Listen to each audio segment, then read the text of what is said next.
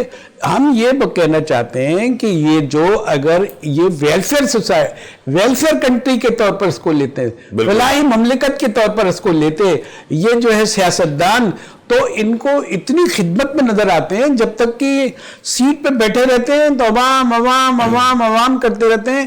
کون سی جماعت ہے ایک دو جماعت کے علاوہ جو آپ کو جو ہے ویلفیئر میں نظر آئے گی، جس نے ہسپتال کھولے ہوں گے، جو بھاگ رہی ہوگی، جو کھانے بانٹ رہی ہوگی؟ تو اب آپ یہ دیکھیں، لیکن جہانگیر صاحب سوال وہی ہے نا، خدمت میں نظر نہیں آتے. یہ چاہتے ہیں کہ قومی خزانہ ان کے ہاتھ میں آئے اور اس میں سے تھوڑا سا وہ بانٹیں، ہیرو بنے اور باقی اپنی ویلفیئر کریں. یہی ہے نا، بالکل یہی حقیقت بھی ہے.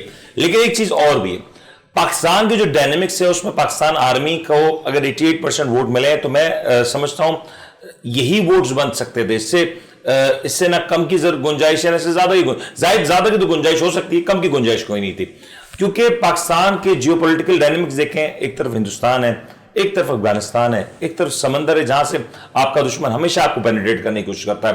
پھر آپ کے پاس جو دیگر معاملات ہیں اس میں آپ کا آرمی کا ایک بڑا کردار رہتا ہے. لیکن جب پولیٹیکل ایلیٹ کی بات ہوتی ہے، جب پولیٹیشنز کی بات ہوتی ہے، اگر یہ نتائج صدارتی نظام پاکستان میں رائج ہوتا اور یہ نتائج گیلپ سروے کی جو آئے اگر اسی کو دیکھا جاتا تو ایک بڑا کلیئر ونر ہوتا. لیکن نتائج کچھ اور آتے ہیں. کیا وجہ ہے؟ اس میں خان صاحب آج بھی مقبول ترین لیڈر ہے. اور سب سے انٹرسٹنگ بات، یہ جو سروے ہے وہ 10 جون سے 30 جون کے درمیان کیا گیا. اس وقت بھی اگر چیئرمین پاکستان تحریک انصاف مقبول ترین لیڈر ہیں اور ایک واضح مارجن سے مقبول ترین لیڈر ہے تو پھر تو کوئی وجہ ہوگی. دیکھیں دو وجوہات ہوتی ہیں. پاپولیرٹی کا ایک فارمولا ہے. پاپولیرٹی کا فارمولا یہ ہے کہ یا تو جو ہے وہ اپنی خدمات سے، اپنی بصیرت سے لوگ کو متاثر کرتا ہے اور جو ہے وہ لوگ قبول کرنے لگتے ہیں اس کو کہ یہ ہمارا لیڈر ہے، یہ جو ہمیں لیڈ کرے گا، یہ حق پہنچتا ہے اس کو. ایک تو یہ صحیح. دوسری بات یہ ہوتی ہے کہ آپ جو اچھا خاصا ایک عام سے ایک لیڈرشپ ہے، ایک ایوریج اس کی ذہانت ہے اور تھوڑا سا اس کا حوصلہ ہے اور اس کے مماثل کچھ اور بھی مثالیں دی جا سکتی ہیں. لیکن کیا کرتے ہیں کہ سارے کے سارے اس پہ پل پڑتے ہیں. سمجھا؟ اب ایک آدمی پہ 19 آدمی پل پڑیں گے یا 19 جماعتیں پل پڑیں گی تو انسان کا جو ہے وہ جو سمپیتھی ووٹ بڑھ جاتا ہے، اس کی قبولیت جو قبول ہونے لگتی ہے، وہ مظلوم نظر آتا ہے، اس کی ذہانت کو نہیں دیکھا جاتا، اس کی ہمت تو یہ جو جتنا ووٹ ہے سمپیتھی ووٹ ہے. سمپیتھی ووٹ کون نہیں لیتا ہے؟ ساری اوورال سمپیتھی ووٹ. دیکھیں نواز شریف کا پورا بیانیہ لکھیں، مار دیا ہم کو، جیلوں میں بند کر دیا ہم کو، ایسے کر دیا ہم کو، جلا وطن کر دیا. جلا وطن تو آپ ہم سے بہتر فیسلٹی کے حکومتوں میں اور مملکت میں رہے، آپ کو کیا تکلیف پہنچی ہوگی وہاں؟ یہاں ہوتے تو پھر بھی تکلیف پہنچتی. لیکن سینٹر اپنی ووٹ لینے کے لیے وہ یہ تاثر دیتے ہیں. پیپلز پارٹی میں بھی یہ تاثر ہے کہ ہمارے ساتھ یہ ہوا. یہاں ہمدردی کا ووٹ بڑا اہم کاؤنٹ ہوتا ہے. ہم ایک ایموشنل قوم ہیں، ہم جائزہ تجزیہ نہیں کر پاتے ہیں کہ حقیقت کیا ہے اور اس کی. لیکن جہانگیر صاحب ایک گلا تھا، میں پیپلز پارٹی کی جب دوستوں سے بات کرتا ہوں ان کا گلا ہے، وہ کہتے ہیں کہ میاں صاحب نے تو اپنی سیاست کے 15 سال ملک سے باہر گزارے، 10 سال پہلے اور 4-5 سال اب ہونے کو آئے. بولا اتنا عرصہ اگر وہ ملک سے باہر ہے اور پھر بھی ان کا نام اس سروے میں ہے اور پیپلز پارٹی کی کسی قیادت کا نام سروے پہ نہیں ہے. شاکنگ ہے آپ کے لیے. نہ محترم آصف علی زرداری، نہ ہی بلاول بھٹو زرداری صاحب، دونوں کا نام اس میں شامل نہیں ہے. کیا وجہ ہے؟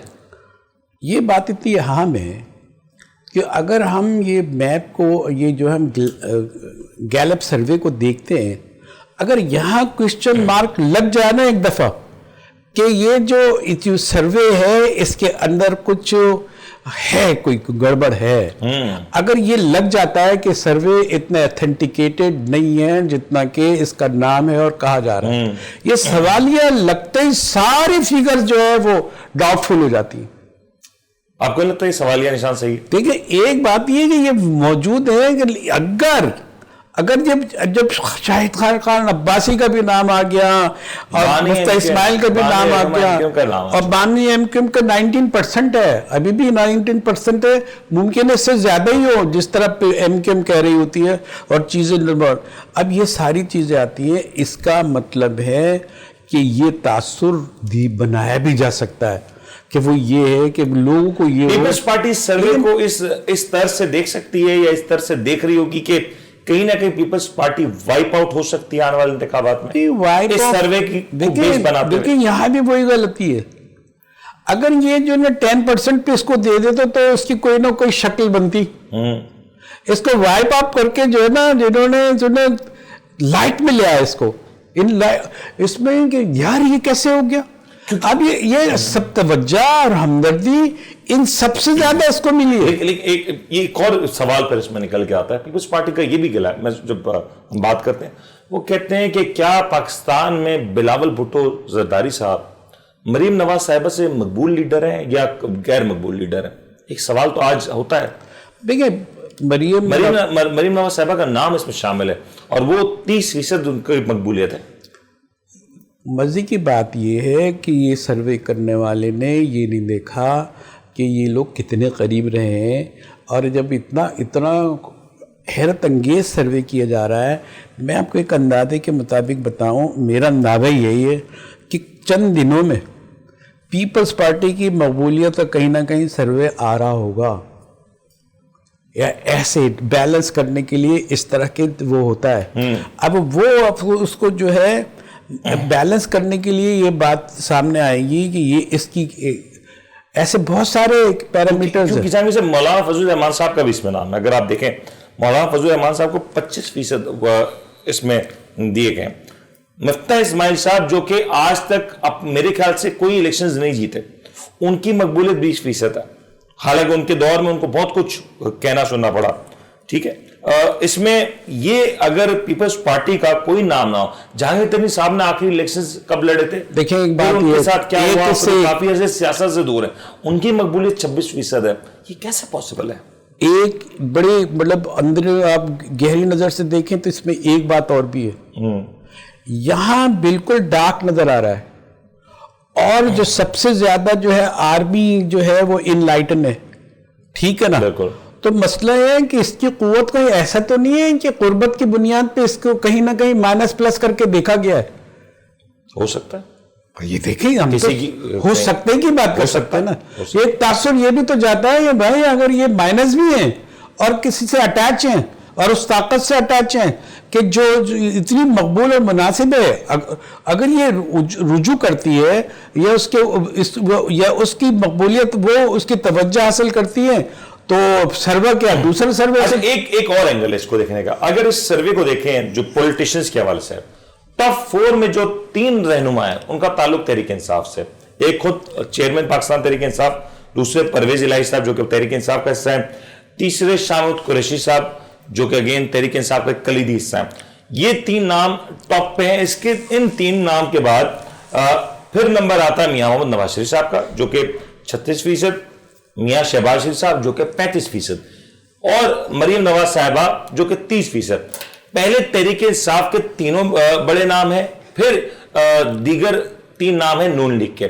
اور ایک اور اس میں سوال یہ ہے کہ شہباز شریف صاحب کی اور میاں صاحب کی مقبولیت میں کیا محض 1% کا فرق ہے؟ دیکھیں بڑی اس میں جو چیزیں نظر آ رہی ہیں نا بڑی حیرت انگیز ہے. اس کو جب گھورے ہیں نا تو وہ خود بول رہی ہیں وہ چیزیں. اس میں ایک تاثر اور بھی پیدا ہوا ہے. عمران خان تو 60 پہ کھڑے ہوئے، لیکن یہ 99 پہ تھے. ان کے کیک جو ہے کٹ گیا ہے. یہ جو بڑے بڑے تھان ہے نا تھان اس میں سے کٹ پیس بنائے جا رہے ہیں. ہر پارٹی میں سے کٹ پیس بنے گے آئندہ دنوں میں. اور یہ جو نا اس کا حجم اور اس کا والیوم یہ تھان کا کم ہوگا اور کٹ پیس کی حکومتیں بن رہے ہوں گے جیسے اتنے سارے آپ نے گنا دیے. یہ بھی تاثر یہ ہے کہ آج بھی ٹاپ 3 اگر دیکھیں ٹاپ 4 میں سے ٹاپ 3 تحریک انصاف کے ہیں. دیکھیں کٹ پیس تو 3 ادھر بنایا نا تو نیچے بھی کٹ پیس نکالیں. اچھا چلیں اگر اس سروے کی روشنی میں پہلے تو مجھے سوال کا جواب دیتے کہ کیا چھوٹے بھائی کی مقبولیت بڑے بھائی کی مقبولیت سے تقریباً برابر ہے؟ میاں محمد نواز شریف صاحب کی مقبولیت شہباز شریف صاحب کی مقبولیت کے ہم پلہ ہو چکی ہے یہ کہا جائے تو؟ 36 میں 36 اور ملا دو، ٹھیک ہے نا، ہاں 60 پھر بھی جو ہے عمران خان کے برابر کے قریب ہی میں خان صاحب کی بات ہی نہیں کر رہا، میں تو شہباز شریف صاحب اور نواز شریف صاحب کی بات کر رہا ہوں۔ اگر دونوں بھائیوں کی مقبولیت میں 1% کا فرق ہے تو میاں صاحب کو تو وطن واپسی آنے کی ضرورت ہی نہیں۔ بھائی دیکھیں 1% کا فرق ہو یا 10% کا فرق ہو، اگر جو ہے وفاق میں آتی ہے تو دوسری وہ پنجاب حکومت آ جائے گی اور پھر وزیر اعلیٰ ہو جائیں گے۔ بھائی وزیر اعلیٰ 11-12 کروڑ عوام کے وزیر اعلیٰ۔ سوال پوچھوں، قبولیت کا چلیں گراف آ گیا، مقبولیت کا 36-35 قبولیت کا گراف اگر آپ بناتے شہباز شریف صاحب اور میاں محمد نواز شریف صاحب میں تو کس کو زیادہ مارکس دیتے؟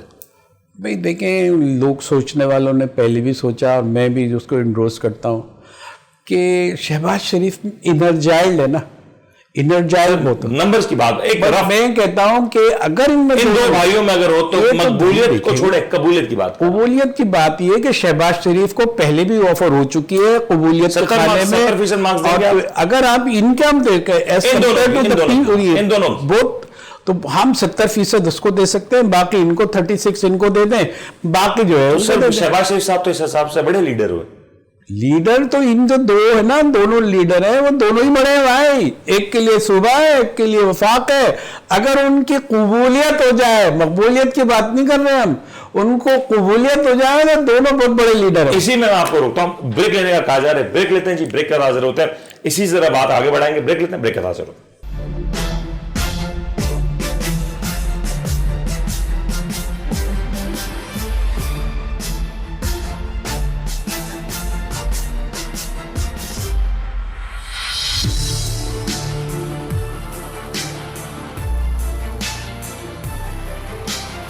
آپ دیکھ رہے ہیں the daily show with Munir نیمن۔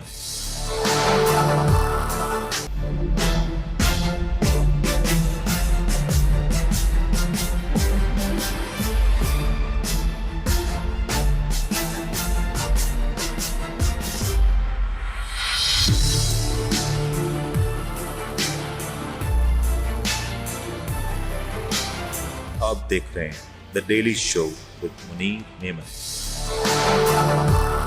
پروگرام میں آپ کی بات پھر سے خوش آمدید کرتے ہیں۔ ذرا سروے کا تذکرہ ہو رہا تھا کہ پاکستان میں جو حالیہ ایک سروے ہوا اس کے نتائج جو سامنے آئے کچھ کنفیوزنگ ہے، کچھ کلیئرٹی ہے، کہاں پہ کوئی چیز مسنگ ہے اس کو ذرا تلاش کرنے کی کوشش کر رہے ہیں۔ ابھی ہم نے ذرا تذکرہ کیا کہ جو سیاسی رہنما ہیں ان میں کیا مقبولیت ہے، کس انداز سے ان کی لائکیبلٹی ہے، لیکن اب ذرا بات کرتے ہیں پولیٹیکل پارٹیز کی۔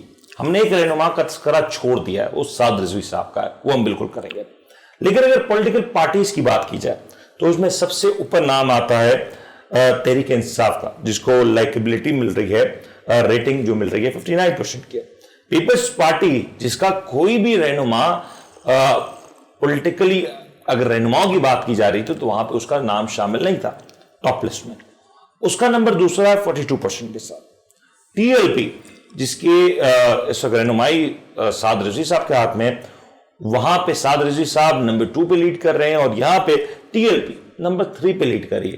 یاد رہے ماضی کے جتنے بھی الیکشن ہوئے اس میں ٹی ایل پی کو بڑا سیاسی طور پہ یہ پارٹی کی سطح پہ یا پارلیمانی سطح پہ ڈنٹ ڈالنے میں کامیاب نہ ہو سکی، اور ٹی ایل پی کے بھی نیچے اگر کوئی نظر آتا ہے وہ 38% ہے، Jamaat Islami 31%، J U I F 22%، P M L Q 22%، A N P 21% اور ایم کیو ایم پاکستان 20% پہ نظر آتی ہے۔ اس میں ایک اور انٹرسٹنگ فیکٹر ہے، اس میں استحکام پاکستان پارٹی کا کوئی تذکرہ نہیں ہے، یہ ایک بڑا ٹرننگ پوائنٹ ہے۔ جہانگیر صاحب جی پہلے ذرا میں ٹی ایل پی کے اینگل پہ بات کر لیتا ہوں۔ سعد رضوی صاحب جو کہ یقینی طور پہ ایک مقبول نام ہے، لیڈر ہے، ان کی مقبولیت کی بات کریں تو 38% ووٹ ان کو ملے نیکسٹ چیئرمین پاکستان تحریک انصاف، اور یہاں پہ جو پولیٹیکل پارٹیز کا نمبر آ رہا ہے وہاں پہ بھی ٹی ایل پی نمبر 3 پہ نظر آ رہی ہے، 59% پی ٹی آئی کے پاس ہیں، 42% پیپلز پارٹی کے پاس ہے، اور 41% ہی ٹی ایل پی کے پاس ریٹنگ نمبر آتا ہے۔ اب اس نتیجے کو دیکھتے ہوئے ٹی ایل پی کس انداز سے اس نتیجے کو اخذ کر رہی ہے؟ دیکھیں اس وقت کلیئر ایک چیز ہو جاتی نا تو یہ سروے جو بالکل ہی بڑے زبردست ہو جاتا۔